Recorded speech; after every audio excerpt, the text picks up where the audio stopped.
আসসালামু আলাইকুম, hello viewer, this is Zubair from Maptech and welcome back to map suggestions. Finally হাজির হয়ে গেলাম অ্যারাউন্ড 20,000 টাকার আশেপাশে টপ 5 বেস্ট ভ্যালু স্মার্টফোনসগুলি নিয়ে। বাট ভিডিওটি শুরু করার আগে একটি ডিসক্লেমার রয়েছে, সেটি হচ্ছে দয়া করে শেষের রেকমেন্ডেশনস পার্টটি মিস করে যাবেন না, বিকজ সেই পার্টে ইনশাল্লাহ ফ্র্যাঙ্কলি আলোচনা করবো আমি এক্স্যাক্টলি কোন প্রাইসে কোন স্মার্টফোনটি কার জন্য ভালো হবে। তো চলুন আর দেরি না করে দেখে নেওয়া যাক আজকের স্মার্টফোনসগুলি। ভিউয়ার্স, অ্যাজ অলওয়েজ এই ম্যাপ সাজেশন লিস্টটি তৈরি করতে আমাদের একটি নির্দিষ্ট ক্রাইটেরিয়া ফলো করতে হয়েছে, যে ক্রাইটেরিয়ার ভিত্তিতে ফিল্টারিং করে আমরা একটি সার্টেন বাজেট রেঞ্জের স্মার্টফোনগুলিকে ফিল্টার করে নিয়েছি। তো আমাদের আজকের ক্রাইটেরিয়া অনুযায়ী প্রথমত আমরা একটি স্মার্টফোনের যে কম্পোনেন্টকে সবচেয়ে বেশি গুরুত্ব দিয়েছি সেটি হচ্ছে প্রথমত এর performance, then camera, then display, then এদের বিল্ড কোয়ালিটি, অ্যান্ড ফাইনালি হচ্ছে এদের price is to features ratio, অর্থাৎ একটি সার্টেন প্রাইসে একটি সার্টেন স্মার্টফোন ঠিক কী ভ্যালুগুলো আমাদের অফার করছে। তো ভিউয়ার্স, বরাবরের মতো আমাদের আজকের এপিসোডটিতেও থাকছে একটি সার্টেন স্মার্টফোনের এই বাজেট রেঞ্জে কী ফিচারগুলি থাকতে, মানে সেটিকে একটি আইডিয়াল স্মার্টফোন হতে হলে। তো প্রথমত যে ফিচারটি সেই স্মার্টফোনটিতে থাকতে হবে সেটি হচ্ছে প্রথমত এতে স্ন্যাপড্রাগন 720G অথবা তার চেয়ে একটি বেটার চিপসেট ব্যবহৃত হতে হবে। তারপর সেটির প্রাইস যদি আন্ডার 20,000 টাকা হয় সেক্ষেত্রে 1080p at 60 হার্জের একটি আইপিএস ডিসপ্লে থাকলেই হবে। অ্যান্ড সেটির প্রাইস যদি ওভার 20,000 টাকা হয় সেটিতে অ্যাটলিস্ট 60 হার্জের full HD plus AMOLED display ব্যবহৃত হতে হবে, অথবা 90 হার্জের আইপিএস ডিসপ্লে ব্যবহৃত হলেই চলবে। স্মার্টফোনটিতে অ্যাটলিস্ট 48 মেগাপিক্সেলের স্যামসাং GM2 নামক ক্যামেরা সেন্সরটি ব্যবহৃত হতে হবে মেইন ক্যামেরা সেন্সর হিসেবে। স্মার্টফোনটিতে অবশ্যই 4K ভিডিও রেকর্ডিং সাপোর্ট থাকতে হবে, অ্যান্ড সেটি অবশ্যই স্ট্যাবিলাইজেশন সহ। তারপর স্মার্টফোনটিতে অ্যাটলিস্ট 4500 mAh একটি লিথিয়াম পলিমার ব্যাটারি ব্যবহৃত হতে হবে, অ্যান্ড এটিতে ব্যবহৃত ফাস্ট চার্জিং টেকনোলজিটি অবশ্যই অ্যাটলিস্ট 18 ওয়াটের হতে হবে, অ্যান্ড এটির যে ফাস্ট চার্জারটি সেটি অবশ্যই এর বক্সের সাথে আসতে হবে। তারপর স্মার্টফোনটির বিল্ড কোয়ালিটির ক্ষেত্রে এর ফ্রন্ট প্যানেলে অবশ্যই গরিলা গ্লাসের প্রোটেকশন হিসেবে কর্নিং গরিলা গ্লাস ভার্সন 5 অথবা তার চেয়ে উন্নত একটি ভার্সন ব্যবহৃত হতে হবে। অ্যান্ড ফাইনালি স্মার্টফোনটিতে অবশ্যই USB Type-C ব্যবহৃত হতে হবে ইউএসবি পোর্টিংয়ের স্থলে। তো ভিউয়ার্স, আমাদের এই সাজেশন লিস্টটিতে নাম্বার 5-এ যে ডিভাইসটা অবস্থান করছে সেটি হচ্ছে Galaxy M21, Samsung Galaxy M21। ডিভাইসটি মূলত প্লাস্টিক বিল্ডের একটি ফোন, অর্থাৎ এর ব্যাক সাইডে রয়েছে প্লাস্টিকের উপস্থিতি, অ্যান্ড এর ফ্রন্ট প্যানেলে রয়েছে একটি কর্নিং গরিলা গ্লাস 3 এর প্রোটেকশনযুক্ত গ্লাস, অ্যান্ড এই ডিভাইসটিতে চিপসেট হিসেবে ব্যবহৃত হয়েছে Exynos 9611, অ্যান্ড এই হচ্ছে স্মার্টফোনটির ডিটেল স্পেক্স।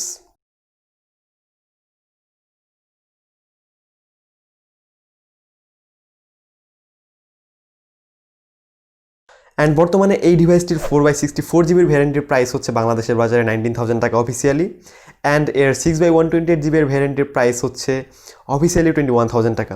অ্যান্ড এই প্রাইসিংয়ে এর স্পেশাল ফিচার্সের মধ্যে অন্যতম হচ্ছে প্রথমত এর FHD প্লাস অ্যামোলেড ডিসপ্লে বা full HD plus AMOLED display, যেটা অবশ্যই 60 হার্জের, অ্যান্ড তারপর এর good camera setups in an official budget range. তারপর এতে ব্যবহৃত হয় 6000 mAh একটি ম্যাসিভ ব্যাটারি। অ্যান্ড এই প্রাইসে এই ডিল ব্রেকারের মধ্যে প্রথমত এর অন্যতম ডিল ব্রেকার হচ্ছে এর Exynos 9611 processor, which is definitely not an wise option right now. তারপর এর প্লাস্টিক বডি, অ্যান্ড তারপর ফ্রন্ট প্যানেলে Corning Gorilla glass 3 protection, which is definitely not up to the mark. আমাদের এই সাজেশন লিস্টটিতে নাম্বার 4-এ যে ডিভাইসটা অবস্থান করছে সেটি হচ্ছে দ্য পোকো M2 Pro। ডিভাইসটি মূলত প্লাস্টিক ফ্রেমড একটি ডিভাইস, অ্যান্ড এটির ফ্রন্ট অ্যান্ড রিয়ার প্যানেলে ব্যবহৃত হয়েছে কর্নিং গরিলা গ্লাস 5 এর প্রোটেকশন, অ্যান্ড এটির ক্যামেরা লেন্সের প্রোটেকশন হিসেবে ব্যবহৃত হয়েছে কর্নিং গরিলা গ্লাস 5 এর প্রোটেকশন। ডিভাইসটিতে চিপসেট হিসেবে ব্যবহৃত হয়েছে বর্তমানে এই বাজেট রেঞ্জের one of the best chipsets, that is the Snapdragon 720G, and এই হচ্ছে স্মার্টফোনটি ডিটেল স্পেক্স।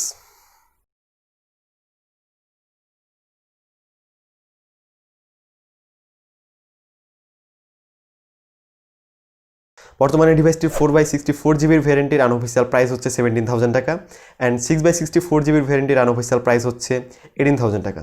অ্যান্ড এই প্রাইসে এই ডিভাইসটির স্পেশাল ফিচার্সের মধ্যে অন্যতম হচ্ছে প্রথমত এর full HD plus IPS display, তারপর ডিভাইসটিতে ব্যবহৃত হওয়া কর্নিং গরিলা গ্লাস 5 এর protection in both front and rear panel, তারপর এর one of the best camera setups in this price range currently, তারপর এর 5000 mAh এর লিথিয়াম পলিমার ব্যাটারি, তারপর এতে ব্যবহৃত হওয়া 33 ওয়াটের ফাস্ট চার্জিং টেকনোলজি, অ্যান্ড এই চার্জারটি অবশ্যই বক্সের সাথে এসে যায়, অ্যান্ড ফাইনালি এর চিপসেট যেটি হচ্ছে স্ন্যাপড্রাগন 720G। অ্যান্ড এই প্রাইসে ডিভাইসটির তেমন কোনো ডিল ব্রেকার আমাদের নজর কাড়তে সক্ষম হয়নি। আমাদের এই সাজেশন লিস্টটিতে থার্ড পজিশনে যে ডিভাইসটা অবস্থান করছে সেটি হচ্ছে দ্য রিয়েলমি V5। এই ডিভাইসটি মূলত প্লাস্টিক বিল্ডের একটি ডিভাইস, অর্থাৎ এটির ফ্রেম তারপর ব্যাক প্যানেলে অবশ্যই প্লাস্টিক ব্যবহৃত হয়েছে অ্যান্ড এটির ফ্রন্ট প্যানেলে রয়েছে কর্নিং গরিলা গ্লাস 5-এর আনস্পেসিফাইড ভার্সন সমৃদ্ধ একটি ফ্রন্ট গ্লাস অ্যান্ড ডিভাইসটিতে চিপসেট হিসেবে ব্যবহৃত হয়েছে মিডিয়াটেকের ডাইমেনসিটি 725G অ্যান্ড এই হচ্ছে ডিভাইসটির ডিটেল স্পেক্স।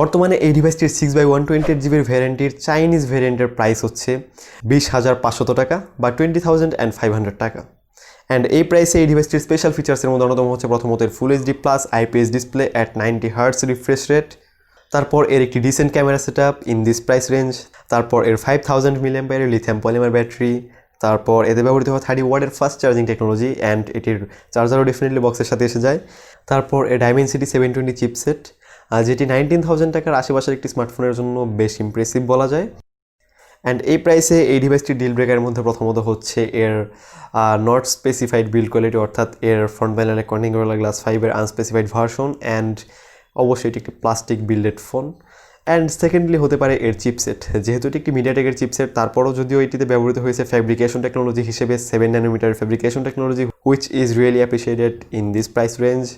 তারপরও এর স্টেবিলিটি সম্পর্কে আগাম কোনো প্রেডিকশন দেওয়া যাচ্ছে না।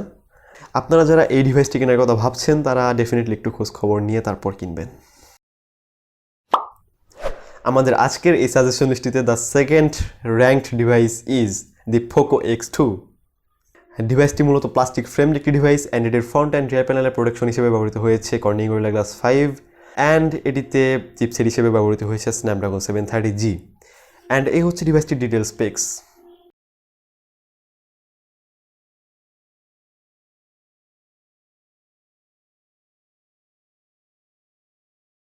বর্তমানে এই ডিভাইসটির 6x128GB ভ্যারিয়েন্টের গ্লোবাল ভ্যারিয়েন্টের প্রাইস হচ্ছে 22,000 টাকা অ্যান্ড এটির 6x128GB এর চাইনিজ ভ্যারিয়েন্টের প্রাইস হচ্ছে অ্যান্ড চায়নায় এই ডিভাইসটি রেডমি K30 নামে পরিচিত অ্যান্ড রেডমি K30-র প্রাইস হচ্ছে 21,000 টাকা অ্যান্ড এই প্রাইসে এর স্পেশাল ফিচার্সের মধ্যে প্রথমত রয়েছে এর HD10 supported full HD plus 120 Hz IPS display which is currently one of the best options available right now, তারপর এর কর্নিং গরিলা গ্লাস 5-এর উপস্থিতি both front and rear panel, তারপর রয়েছে এর the best camera set up in this price range, হ্যাঁ the best camera set up because এটিতে ব্যবহৃত হয়েছে সনি IMX686 নামক ক্যামেরা সেন্সর, যেটি এই সেম ক্যামেরা সেন্সরটি ব্যবহৃত হয়ে থাকে বাজেট ফ্ল্যাগশিপগুলোতে, I mean the flagship killer ডিভাইসগুলোতে। তারপর এর 27 ওয়াটের fast charging technology and the fast charger also comes in the box. তারপর রয়েছে এর চিপসেট যেটি হচ্ছে স্ন্যাপড্রাগন 730G অ্যান্ড এই 730G সমৃদ্ধ একটি ডিভাইস অবশ্যই 21,000 টাকার মধ্যে দি বেস্ট বর্তমানে বলা যায়, বাট আনঅফিসিয়ালি 21,000 টাকার বেশি টাকা দিয়ে এই চিপসেট সমৃদ্ধ একটি স্মার্টফোন না কেনাই যুক্তিসঙ্গত বলে আমি মনে করি অ্যান্ড এই ডিভাইসটির তেমন কোনো ডিল ব্রেকার আমাদের নজর কাড়তে সক্ষম হয়নি। ফাইনালি আমাদের এই সাজেশন লিস্টিতে ফার্স্ট পজিশন অবস্থান করছে দি রেডমি K30i 5G। এই ডিভাইসটি মূলত Poco X2 5G Chinese variant.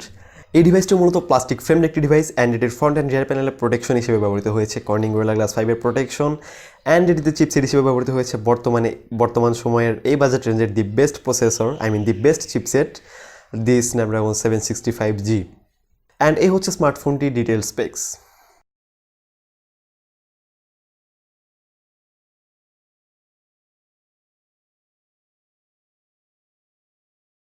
বর্তমানে এই ডিভাইসটির 6x128GB ভ্যারিয়েন্টের চাইনিজ ভ্যারিয়েন্টের প্রাইস হচ্ছে 23,000 টাকা অ্যান্ড এই ডিভাইসটি দুর্ভাগ্যজনক হলেও সত্যি যে এটি একটি চায়না অনলি ডিভাইস, অর্থাৎ এটির রম হচ্ছে চাইনিজ রম অ্যান্ড এই প্রাইসে এর স্পেশাল ফিচার্সের মধ্যে প্রথমত উপস্থিত রয়েছে এর HD10 supported 120 Hz full HD plus IPS display, তারপর উপস্থিত রয়েছে এর কর্নিং গরিলা গ্লাস 5-এর protection both front and rear panels, তারপর a good camera set up in this price range because এটিতে সেন্সর হিসেবে ব্যবহৃত হয়েছে সনি IMX586 সেন্সর যেটি মেনলি 48 মেগাপিক্সেলের একটি সেন্সর, তারপর এতে ব্যবহৃত এর 30 ওয়াটের ফাস্ট চার্জিং টেকনোলজি অ্যান্ড এটিরও fast charger in the box এসে যায়, তারপর রয়েছে এর চিপসেট যেটি হচ্ছে স্ন্যাপড্রাগন 765G অ্যান্ড ফাইনালি এর 5G ক্যাপাবিলিটি অ্যান্ড এই প্রাইসে এর তেমন কোনো ডিল ব্রেকার আমাদের নজর কাড়তে সক্ষম হয়নি। তো ভিউয়ার্স দয়া করে কোথাও যাবেন না, কারণ আমরা সাম আপ করে নেব এই হোল সাজেশন লিস্টটিকে এবং এটি হয়তো আপনার কাঙ্ক্ষিত রেকমেন্ডেশন পার্ট। তো প্রথমত আপনার টার্গেট যদি হয়ে থাকে এই budget one of the best official smartphones কেনা, then you should go for that Samsung Galaxy M21। তারপর আমাদের যাদের এই বাজেট রেঞ্জে বাজেট তুলনামূলক কম, অর্থাৎ অ্যারাউন্ড 17,000 to 18,000 টাকা, অ্যান্ড এই প্রাইসে one of the best smartphones আমরা এই মুহূর্তে কিনতে চাচ্ছি, সেক্ষেত্রে অবশ্যই the Poco M2 Pro could be an wise decision for us. আমাদের যাদের টার্গেট শুধুমাত্র এই প্রাইসে একটি ডিসেন্ট রিয়েলমি স্মার্টফোন কেনা, তাহলে সেক্ষেত্রে আমি অবশ্যই রেকমেন্ড করব রিয়েলমি V5 কেনার জন্য। অনেকে হয়তো বা বলতে পারেন রিয়েলমি 7 কেমন হবে, বাট রিয়েলমি 7-এর চেয়ে তুলনামূলকভাবে এর স্পেশালি চিপসেটের দিক দিয়ে আমি রিয়েলমি V5-কে বেশি সাজেস্ট করব। হতে পারে রিয়েলমি 7-এর ক্যামেরা তুলনামূলক এটির চেয়ে বেটার, বাট একটি বেটার চিপসেটের জন্য এই রিয়েলমি V5-এর স্টেবিলিটি হয়তো বা রিয়েলমি 7-এর চেয়ে ইন দ্য লং টার্মে অনেক বেটার হবে। তারপরে আমরা যারা এই বাজেটে ওয়ান অফ দি বেস্ট স্মার্টফোনটি কিনতে চাচ্ছি, যেটিতে থাকতে হবে প্রফেশনাল গ্রেড ক্যামেরা সেন্সর সহ প্রফেশনাল গ্রেড ফটোগ্রাফি কোয়ালিটি, তারপর একটি ডিসেন্ট গেমিং পারফরমেন্স, তারা ডেফিনেটলি পোকো X2-কে কনসিডার করতে পারি এই প্রাইসে, বিকজ এই ফোনটির ক্যামেরা সেন্সরের জন্য এই প্রাইসে আমরা এটি দ্বারা বর্তমানে দি বেস্ট ফটোগ্রাফি এক্সপিরিয়েন্স পাবো। অ্যান্ড ফাইনালি আমাদের যাদের টার্গেট এই প্রাইসে one of the best smartphones কেনা, যেটির ভিডিওগ্রাফির এক্সপিরিয়েন্স হতে হবে দি বেস্ট এই প্রাইস রেঞ্জে, তারপর একটি decent camera, one of the best cameras in this price, তারপর the best performance in this price specially, মানে গেমার যারা তারা definitely the first ranked Redmi K30i 5G-কে কনসিডার করতে পারেন, because it has the best chipset currently in this price. So আমরা যারা মূলত হ্যাভি ইউজিংয়ের জন্য একটি স্মার্টফোন কিনতে চাচ্ছি এই প্রাইস রেঞ্জ থেকে, তারা ডেফিনেটলি রেডমি K30i 5G-কে কনসিডার করতে পারি। And this is it guys. তো ভিউয়ার্স, আশা করছি ইতিমধ্যে আমরা প্রত্যেকে আমাদের জন্য পারফেক্ট স্মার্টফোনটি এই প্রাইস রেঞ্জে সিলেক্ট করতে সক্ষম হয়েছি। ভিডিওটি ভালো লাগে থাকলে দয়া করে শেয়ার করতে পারেন আপনার বন্ধুদের সাথে, and please drop A like. Thanks for watching guys.